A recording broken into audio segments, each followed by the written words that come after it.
एक राज्य में नंद नामक राजा राज्य करता था। राजा नंद अत्यंत पराक्रमी और शक्तिशाली था। उसका राज्य चारों दिशाओं में फैला हुआ था। राजा नंद की पत्नी अत्यधिक सुंदर थी, लेकिन स्वभाव से बहुत तीखी थी। राजा नंद अपनी पत्नी को अत्यधिक प्रेम करता था और उसके रूठ जाने पर मनाने के लिए कुछ भी कर सकता था। राजा नंद का एक मंत्री था जो अत्यधिक विद्वान और शास्त्रों में पारंगत था। राजा अपने मंत्री पर बहुत भरोसा करता था और शासन चलाने में मंत्री की सलाह अवश्य लेता था।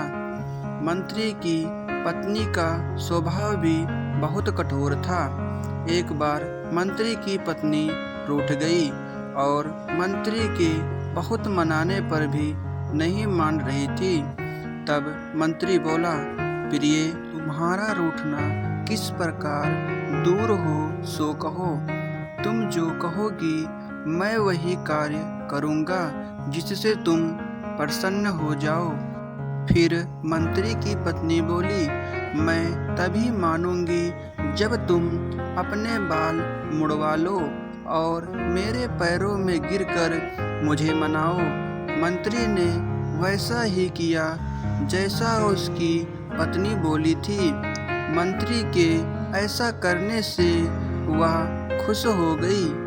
उसी दिन राजा की पत्नी भी रूठ गई और राजा के मनाने पर भी नहीं मान रही थी। अंत में राजा ने कहा, प्रिय, तुम्हारा रूठना मेरी मृत्यु के समान है। तुम ही बताओ मैं तुम्हें कैसे मनाऊं। फिर राजा की पत्नी बोली, मैं चाहती हूँ तुम्हारे मुंह में लगाम लगाकर तुम्हारे ऊपर बैठ जाऊं और तुम घोड़े की तरह हिनहिनाते दौड़ो। राजा ने रानी की इच्छा पूरी की और खुद घोड़ा बन गया। यह बात धीरे धीरे मंत्रिमंडल तक भी पहुंच गई। दूसरे दिन राज दरबार लगा था। राजा ने मंत्री को देखकर पूछा, मंत्री जी, आपने किस कारण से अपना सिर मुड़वाया है।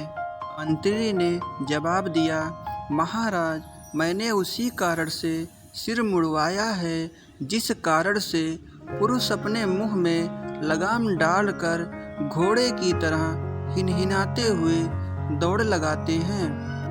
यह बात सुनकर राजा बहुत लज्जित हुआ। हमें अपनी मर्यादा के विरुद्ध ऐसे कार्य नहीं करने चाहिए जिससे लोगों के सामने शर्मिंदा होना पड़े।